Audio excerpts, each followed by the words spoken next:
Part 1. A Nation Without a State. The Kurdish Story in Syria. For more than a century, the Kurdish people have been the world's largest ethnic group without an independent state. Scattered across Turkey, Iraq, Iran, Syria, and the Kurds. Scattered across Turkey, Iraq, Iran, and Syria, the Kurds have repeatedly found themselves at the center of regional conflicts despite never fully controlling their own destiny. Among these countries, Syria presents one of the most complex chapters of Kurdish history, a story shaped by colonial borders, shifting alliances, civil power, and greater power rivalry. The Kurdish presence in Syria predates the creation of the modern Syrian state. Kurdish tribes have lived in northern Syria for centuries, particularly along the fertile plains bordering present-day Turkey and Iraq. However, the modern Kurdish population expanded significantly after the collapse of the Ottoman Empire following the First World War. As new borders divided the Middle East under British and French mandates, many Kurdish families found themselves separated by newly drawn frontiers. Others fled repression and military campaigns in the newly established Republic of Turkey during the 1920s and 1930s, settling in what was then French-controlled Syria. Unlike neighboring Iraq, where the Kurds inhabited a continuous mountainous region, Syria's Kurdish population was concentrated in three geographically separated areas. The northeastern Jazira region around the Kamishli and Al-Hasakah, the central border town of Kobani, and the northwestern enclave of Afrin. These regions were divided by large Arab-majority territories, making political unity far more difficult. For decades, Syria's Kurds remained a politically marginalized minority. Successive governments in Damascus viewed Kurdish nationalism with suspicion, fearing that demands for cultural recognition or regional autonomy could threaten the country's territorial integrity. These tensions could define Kurdish state relations for generations and lay the foundation for one of the most consequential political transformations of the Syrian Civil War. Part 2. Decades of marginalization and the rise of Kurdish identity.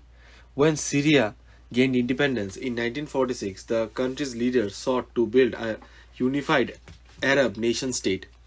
This vision became stronger after the rise of Arab nationalism and the eventual rule of the Ba'ath Party in 1963. Within this political framework, the Kurds were not recognized as a distinct national community but were instead expected to assimilate into an Arab-dominated state. The turning point came in 1962 when the Syrian government conducted a controversial special consensus in Al-Hasakah province. Tens of thousands of Kurds were stripped of their Syrian citizenships after authorities claimed they had entered the country illegally from Turkey. Many families who had lived in the region for generations suddenly became stateless. Without citizenship, they could not legally own property, vote, work in many government jobs, or obtain passports. Over time, the number of stateless Kurds grew into the hundreds of thousands as children inherited their parents' legal status. Government policies extended beyond citizenship. The public use of the Kurdish language faced restrictions. Kurdish cultural celebrations were often monitored or limited, and political organizations advocating Kurdish rights were frequently banned. In the 1970s, Damascus also implemented the Arab Belt Project, settling Arab families along parts of the Turkish border in an effort to alter the demographic balance in traditionally Kurdish areas. Kurdish leaders viewed the policy as an attempt to weaken their historic presence and reduce the possibility of future territorial claims. Despite these pressures, Kurdish identity didn't disappear. Instead, it evolved through underground political parties, cultural networks, and cross-border connections with Kurdish communities in Iraq and Turkey. While open political activism remained dangerous, the sense of belonging to a broader Kurdish nation continued to grow. By the early 20th century, Syrian Kurds had developed organized political movements and local leadership structures that would become critically important when the Syrian state began to lose control during the civil war. Everything changed in 2011 as nationwide protests escalated into armed conflict. The weakening authority of Damascus created a power vacuum across northern Syria. For the first time in modern history, Syrian Kurds would have the opportunity to govern much of their territory. Part 3. Civil War and the birth of the Kurdish self-rule. The outbreak of the Syrian Civil War in 2011 transformed the country's political landscape. What began as protests against the government rapidly evolved into a multi-sided conflict involving rebel groups, Islamist organizations, foreign militaries, and regional powers. As the Syrian government concentrated its forces around major cities such as Damascus, Aleppo, and Homs, it reduced its military presence in much of the Kurdish north. By 2012, the Kurdish political organizations had begun filling the resulting vacuum. The most influential was the Democratic Union Party (PYD), supported by its military wing and the People's Protection Units (YPG). Rather than joining either the Syrian government or the mainstream Arab opposition, Kurdish leaders focused on securing their own communities and building local administrative institutions. Courts, police forces, schools, and municipal councils gradually emerged under Kurdish led administration. The new governing model emphasized local self administration rather than immediate declaration of independence. Kurdish officials argued that they sought a decentralized Syria in which different ethnic and religious communities could govern many of their own affairs while remaining part of the Syrian state. This political experiment later became known internally as the Autonomous Administration of North and East Syria, often referred to as the Rojava.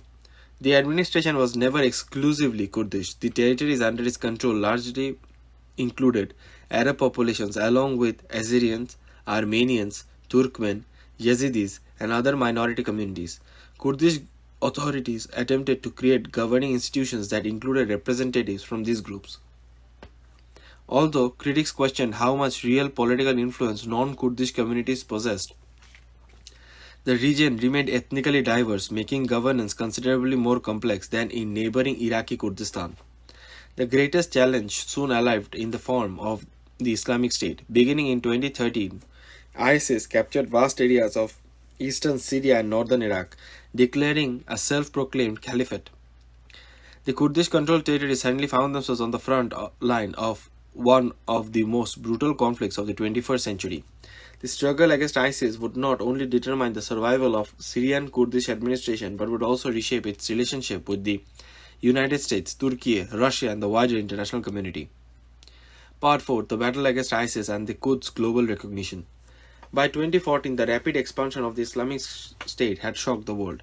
Entire Iraqi divisions collapsed. Major cities fell within days. ISIS declared a caliphate stretching across large parts of Iraq and Syria.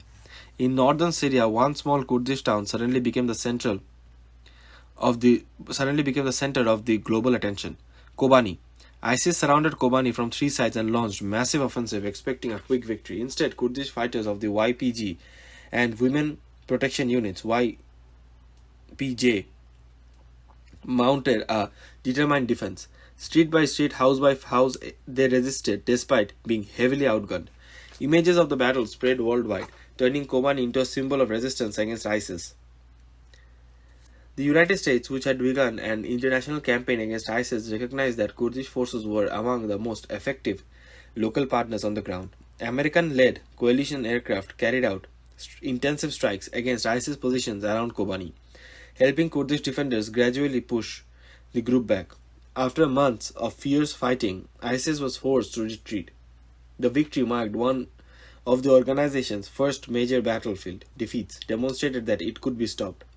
Following Kobani, operation between Kurdish forces and the United States expanded significantly to include Arab, Assyrian, and other local fighters. The Syrian Democratic Forces (SDF) were established in 2015. Although the YPG remained its strongest component, the SDF presented itself as a broader multi-ethnic coalition.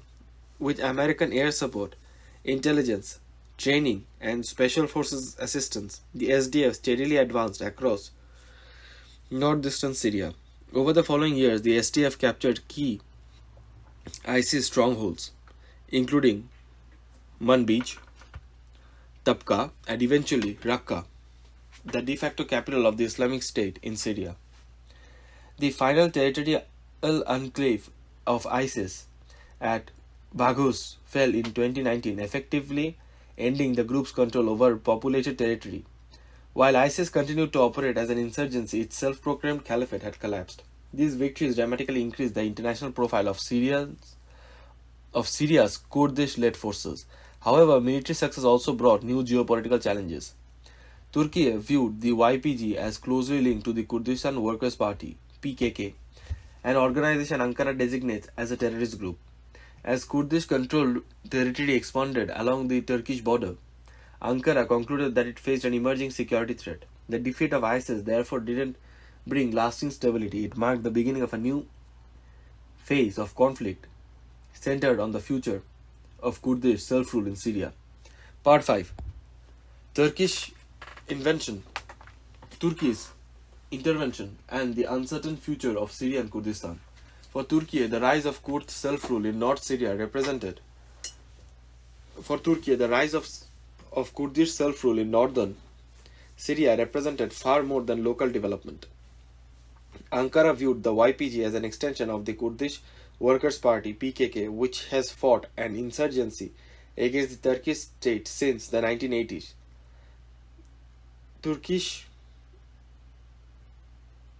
leaders found Turkish leaders argued that allowing a YPG-controlled region to consolidate along hundreds of kilometers of the border would create a long-term security threat. Kurdish officials rejected this characterization, insisting that their administration was forced on governing northeastern Syria rather than attacking Turkey. Beginning in 2016, Turkey launched a series of cross-border military operations into northern Syria. Operation Euphrates Shield prevented Kurdish-controlled territories from linking together west of the Euphrates River. In 2018, Kurdish forces and allied Syrian armed groups captured Afrin after weeks of fighting, ending years of Kurdish administration there. Thousands of Kurdish civilians fled the region while new populations moved into areas under Turkish-backed control. The most significant shift came in 2019 when the United States announced the withdrawal of some of its forces from the parts of northern Syria. Turkey quickly launched another offensive, capturing additional territory along the border. Facing military pressure on multiple fronts, the Kurdish-led administration reached a limited agreement with the Syrian government and Russia, allowing the Syrian government troops to return to several border areas for the first time in years. This illustrated the complex reality of the conflict. Former adversaries could become temporary partners when strategic circumstances changed.